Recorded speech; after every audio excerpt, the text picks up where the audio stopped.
soy Francia Elena Márquez Mina, soy una mujer afrodescendiente, integrante del proceso de comunidades negras en Colombia y a su vez hago parte de la movilización de mujeres negras por el cuidado de la vida y los territorios ancestrales. Estamos ubicados en el norte del departamento del Cauca, al suroccidente colombiano, en la región del Pacífico colombiano. Entonces, bueno, yo creo que hablar de necropolítica implica hablar de cómo hay un pensamiento, una ideología, ¿sí?, de una élite que ha usado la muerte, ha usado el desechar a comunidades, a pueblos, para avanzar un modelo económico, que ha puesto la política en función de ese interés económico que violenta, que mata, que destruye. Y destruye no a todas las comunidades, a comunidades específicas, a comunidades étnicas, a pueblos discriminados o racializados, ¿sí?, históricamente, a comunidades que históricamente han sido explotadas, que han sido subordinadas. Entonces se usa la política a veces de un Estado para ponerla en función de un capital, como pasa en Colombia. Hoy el Estado colombiano, a pesar que tiene una constitución que se proclama como la Constitución del 91, del Estado Social de Derecho, en la práctica los gobiernos lo que han hecho es impulsar un modelo económico que cada día nos somete más al racismo estructural, que cada día nos somete más al despojo territorial y a la violencia. Y para mí eso es una forma de esa política de muerte, ¿sí?, de esa necropolítica que ha sido base fundamental para impulsar el modelo económico mundial, ¿sí?, de alguna manera. Entonces yo creo que hoy el gran desafío es cómo replantearnos eso, en cómo pensar en otras alternativas al desarrollo, como bien lo plantea el profesor Arturo Escobar, y yo creo que ese es el camino. Bueno, yo creo que es importante la lucha del feminismo frente al patriarcado. Sin embargo, yo creo que hay otras formas de feminismo más allá que van del feminismo tradicional, que es como desde el individuo también, ¿no?, desde simplemente el cuerpo de las mujeres. Nosotros creemos que el feminismo va más desde una visión colectiva, desde una visión comunitaria, y por eso para nosotros el territorio es base fundamental para hacer la vida comunitaria y nuestra vida como mujeres. Y en ese sentido, bueno, hay en muchos lugares o muchos movimientos feministas que no reconocen a nosotras cuando nos paramos a decir es que el territorio es la vida y la vida no se vende y la vida se ama y se defiende, y vamos como mujeres a sacar las retroexcavadoras y como mujeres nos enfrentamos a las transnacionales. No ven eso como parte de un feminismo, ¿sí?, como parte de la lucha frente al sistema económico, frente al capitalismo, pero no lo ven como parte del feminismo, de la postura que asumimos como mujeres. Igual cuando iniciamos nuestra lucha frente al racismo estructural, tampoco se ve como parte integral. Entonces, para nosotros, la lucha frente al patriarcado, la lucha frente al modelo económico, al capitalismo, y la lucha frente al racismo estructural deben ser integrales. Y eso es lo que vemos nosotras como mujeres afrocolombianas, y eso no en general, ¿no? Hay otras mujeres afrocolombianas que también tienen otra visión, pero desde nosotras, digamos, desde donde nos hemos parado, yo creo que es una forma más de pensarnos no solamente en el cuerpo de nosotras como mujeres, sino que cuidarnos a nosotras implica cuidar el territorio donde estamos asentadas, donde hacemos la vida cotidiana y la vida diaria, y en eso hemos estado trabajando. Cuando llega una empresa a un territorio y nosotros decidimos, por ejemplo, en el caso de mi comunidad, que en 2009 entró la Anglo-Angola Ashanti, el gobierno le entregó títulos mineros, también a personas foráneas que luego querían vender a la multinacional los títulos. apenas nosotros dijimos que no nos dejábamos sacar el territorio y decidimos luchar para permanecer en un territorio ancestral que habíamos ocupado desde 1636, el Estado, a través del Ministerio del Interior, el gobierno dijo que nosotros no éramos comunidades afrocolombianas porque no teníamos un título colectivo, negando nuestra ancestralidad, y posteriormente dijeron que no teníamos derecho a ser consultados, ¿sí?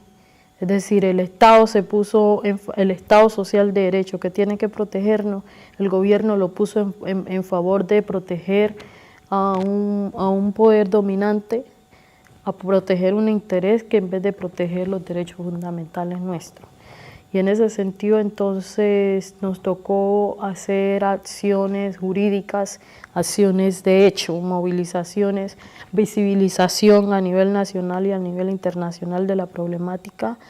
Y en 2010 la Corte Constitucional nos dio la razón, reconoció que tenemos una ancestralidad, que somos comunidad afrodescendiente y que por tanto se suspenden los títulos mineros y se tiene que consultar.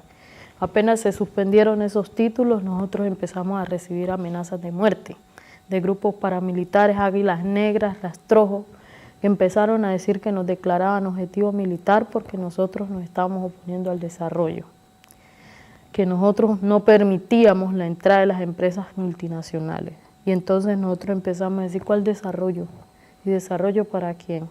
Y siempre nos preguntamos por qué estos actores armados hablan en nombre del desarrollo y en nombre de las empresas transnacionales, cuáles son sus relaciones. Eso es parte de las respuestas que esperamos el Estado colombiano a través de todas las denuncias que hemos hecho, pues nos dio una respuesta, sí. Pero para nosotros es claro que hay un nexo entre la violencia en Colombia que se ejerce frente a líderes y lideresas que muchas veces están defendiendo los ríos, que están defendiendo los territorios, que se están enfrentando a megaproyectos, y los actores armados, que apenas llega a un proceso como el nuestro, donde logramos suspender unos títulos, entonces la represión es amenaza, desplazamiento forzado. Y eso dice que hay un nexo causal entre las empresas, los intereses económicos de estas empresas, el mismo gobierno nacional y los actores armados que están en muchos de estos territorios. No es paradójico que en territorios donde desproporcionalmente el conflicto armado ha afectado y ha golpeado a la comunidad, posteriormente sobre ese mismo territorio hay concesiones mineras, hay un megaproyecto en curso. Es decir, que la violencia ha sido una herramienta para movilizar la llegada y generar unas condiciones que permita que estas empresas se puedan asentar en un territorio, ¿sí? Demostrar eso no es fácil, ¿sí? Porque no tenemos más que los panfletos que llegan diciendo ustedes se oponen al desarrollo, ustedes están defendiendo, obstaculizando, a la entrada de las empresas. Esas son como las evidencias que tenemos para decir que efectivamente estos actores armados hacen parte de una estrategia de política de muerte que despoja y destruye y que asesina a líderes y lideresas en Colombia. Yo creo que la minería, digamos como legalmente la minería inconstitucional pero legal, promovida por el mismo gobierno, a veces no logra concretarse porque demandamos, porque la Corte ordena suspensión de los títulos. Entonces lo que hacen es que meten minería ilegal, como una forma de legitimar también la gran minería. O sea, la minería ilegal es una excusa que está usando el gobierno como estrategia para decir, no, sí, la minería ilegal es un problema, tenemos que resolverlo y la forma de resolverlo es la gran minería. En muchos de esos territorios donde se hace minería ilegal ya hay contratos de concesiones otorgados a estas empresas transnacionales.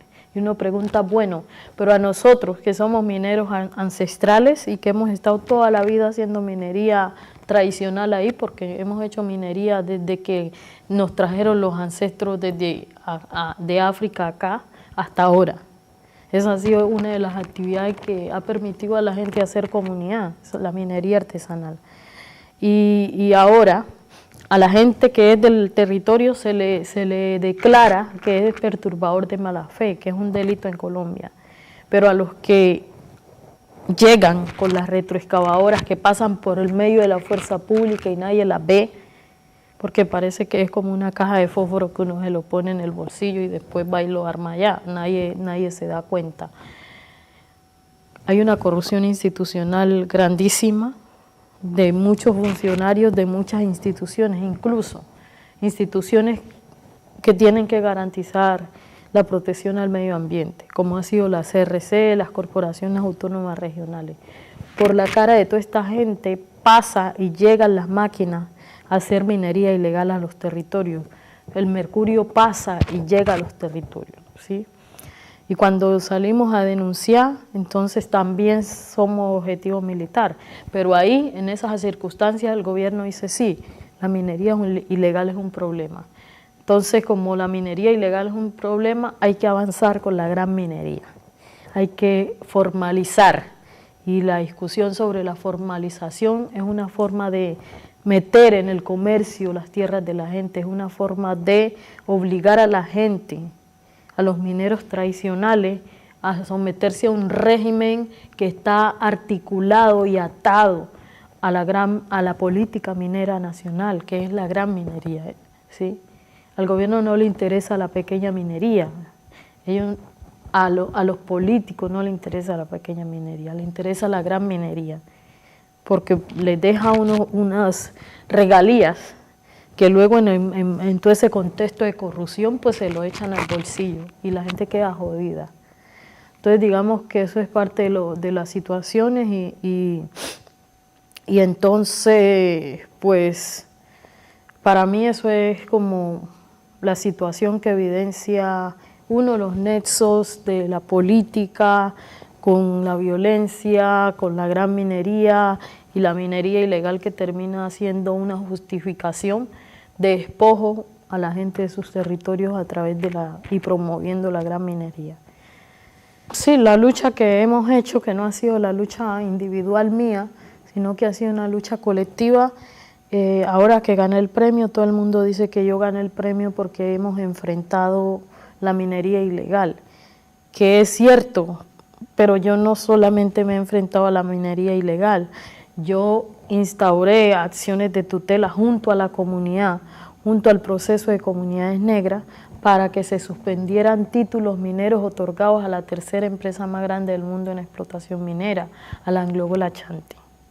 Pero lo que se quiere mostrar a nivel nacional y a nivel internacional es que el problema es la minería ilegal, que la gran minería no genera ningún impacto y ningún problema en el territorio, y que el país necesita de la gran minería. Colombia se está vendiendo como un país para la minería y paradójicamente, si usted mira los tiempos en que se empezó a promover Colombia un país para la minería, ahí mismito fueron los mismos tiempos que se disparó la minería ilegal, ¿sí? Entonces eso me da, digamos, la hipótesis que tengo frente a que la gran minería, ¿sí?, es la misma que ha promovido la minería ilegal para justificar su llegada, es una estrategia, digamos, direccionada desde el mismo gobierno porque no se frena. Las máquinas pasan y nadie para la minería ilegal, ¿sí? Pero se justifica después diciendo, no, hay que ya quemar las máquinas, efectivamente, y una narrativa de un discurso de que efectivamente el país está llevado porque hay una minería ilegal que está destruyendo, pero que entonces hay que avanzar con la minería a gran escala porque esa sí genera beneficio, bla, bla, bla, ¿sí? Sí, nosotros toda la vida hicimos minería, desde hace toda la vida, pero la minería que hacíamos nosotros era una minería tradicional, ¿sí? Y no solo minería, nosotros articulamos la agricultura con la minería. Entonces digamos que en las comunidades de nosotros la minería era como para tener algo de recursos económicos que pudiera permitirnos adquirir las cosas que no produce el territorio. Pero mucha de la comida que consumíamos nosotros mismos la cultivábamos, ¿sí? Entonces había una relación ahí en que 2 días íbamos o 3 días íbamos a la finca, a sembrar la finca de Pancoger, donde sembrábamos plátano, cacao, yuca, hortalizas, frutales, etcétera. Y muchos de esos productos no se vendían.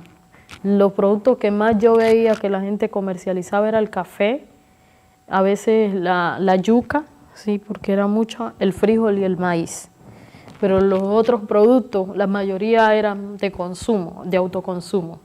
¿Sí? Y eso hacía que había un equilibrio. La gente no estaba pensando solamente en que, ay, si no hago minería, entonces me voy a morir de hambre. No, además porque tenía el río donde iba a pescar, pero también podía criar gallinas, etcétera, etcétera.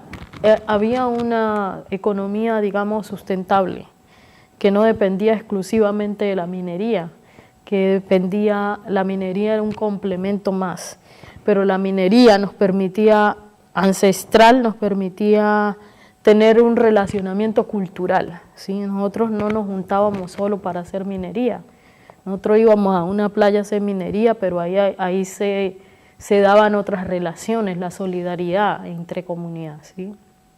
El respeto, la ayuda mutua se daba en esa relación de esas otras prácticas, ¿sí?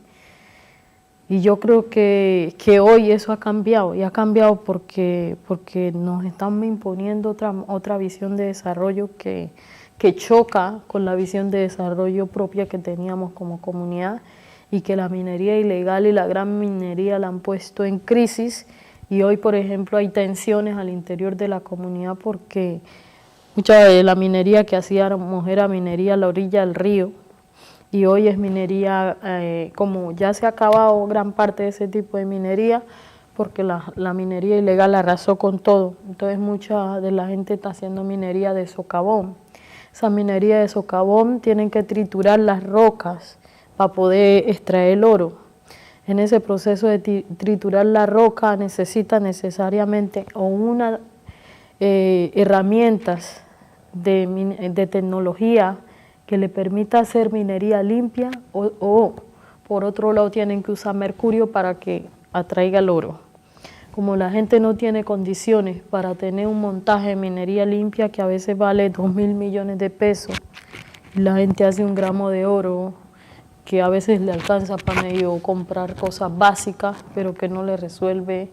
Entonces ahí hay una tensión muy fuerte, porque nosotros como comunidad o como gobierno propio a veces queremos decir, no queremos minería, sí queremos minería artesanal, pero ya la que hacíamos ya no existe, entonces la gente tiene que hacer la otra minería que es artesanal igual, pero que implica otro procedimiento. Y ahí entonces se generan tensiones al interior de la comunidad, porque la gente dice, pues es que necesitamos economías, y eso nos pone en prueba a nosotros también cuando estamos liderando, porque mucha gente dice, bueno, quiere que hagamos minería limpia, yo sé que el mercurio es un problema, pero entonces ¿cuál es la alternativa?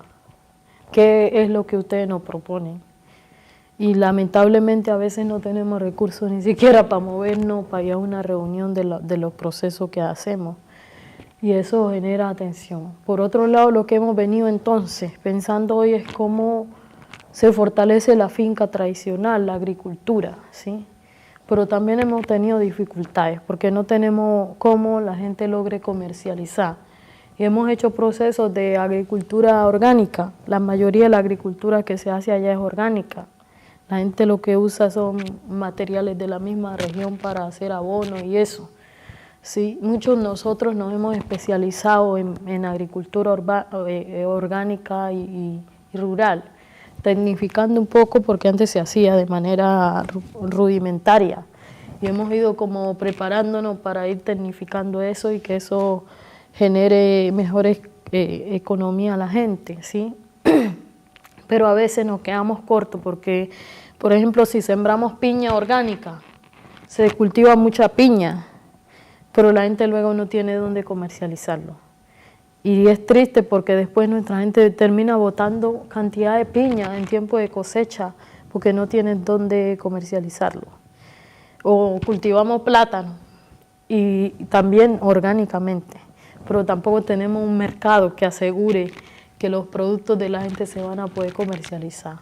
El café, por ejemplo, que sale café especial, que si nosotros pudiéramos buscar un contacto directo, y por eso yo vengo por acá, de cómo tejer relaciones que estén en la resistencia, pero fortaleciendo economías propias de la gente, fortaleciendo economías sustentables y economías para esa otra visión de desarrollo. Pero a veces no logramos eso, ¿sí? Y entonces ahí yo creo que hay un llamado muy fuerte a la cooperación y a la solidaridad. ¿Cómo hacemos solidaridad entre pueblos? Cómo lo que producimos acá, allá, sirve para un comercio justo acá y que la gente consuma productos saludables y no productos químicos, muchas veces industrializados, etcétera, etcétera. Pero es parte de un proceso que hemos ido haciendo en la práctica, muchas veces de las mujeres, de pensarnos en producir alimentos, en Tumaco mismo. Tumaco es como la región una de las regiones del Pacífico Sur. Mayoritariamente hay comunidades afrocolombianas, también comunidades indígenas, pero ese territorio se lo ha tomado, digamos, el narcotráfico en los últimos años, ¿sí? El narcotráfico salió del Caguán para el Tumaco, porque en el Caguán pensaban que a punta de bala iban a resolver el problema y no. En el Pacífico no había coca hacía muchos años, y después de que el Plan Colombia, que estuvo interviniendo el Caguán, que era donde estaba la zona de coca, se expandió la coca en todo el Pacífico colombiano. Y Tumaco hoy es una de las regiones donde más cultivos hay, pero también es la región donde más muertos se pone. Es la región donde la gente muere todos los días. Y la gente no tiene acceso a movilidad. Entonces, si la gente cultiva una mata de plátano, ¿sí? Producir un racimo de plátano le toma en tiempo 8 meses, pero el plátano vale $2 o $3 máximo, ¿sí? Que son máximo 10.000 pesos. Pero a veces llevarlo de la zona donde lo produjeron a la ciudad le cuesta más que movilizarlo, ¿sí? Y cuando lo lleva le dicen, te doy lo que, si quieres te doy esto, y si no, llévatelo otra vez. Entonces es muy triste porque el campo está desatendido. La gente no está sembrando coca porque quiere, o la gente no se va a raspar coca porque quiere, la gente sabe que es un problema y que genera violencia, pero la gente está resolviendo el día a día y la gente lo que usa es eso como un medio económico para resolver su situación. Desafortunadamente esta gente marginalizada, esta gente empobrecida, esta gente que le ha tocado vivir una guerra histórica y el conflicto armado histórico es la que paga las consecuencias de un sistema de narcotráfico donde los más poderosos se benefician, pero lo malo le queda a la comunidad, digamos. Y ahí entonces hay comunidades en Tumaco que me han dicho, Francia, si nosotros logramos y usted nos ayuda a que logremos comercializar cacao en el exterior, en Europa, etcétera, etcétera, que nos paguen a un precio justo, nosotros nos comprometemos a erradicar la coca que hay en nuestros territorios, enfrentándose a los actores armados que están ahí y que sabemos que generan esa situación. Pero dentro de esos mismos territorios hay comunidades que han resistido y que han resistido a la situación económica y precaria en la que viven, pero también han resistido frente a los actores armados y han dicho, en mi comunidad no se siembra coca. Y eso ha implicado que han puesto muertos, que le han matado líderes, pero han dicho, no vamos a sembrar coca. Y de eso tenemos ejemplos en comunidades negras. Entonces, ¿cómo se fortalece económicamente esas comunidades desde una economía sustentable, sostenible, que no genera un gran impacto al medio ambiente y que la gente puede vivir una condición de vida digna? Yo creo que en eso es que hemos venido trabajando y esa es nuestra apuesta.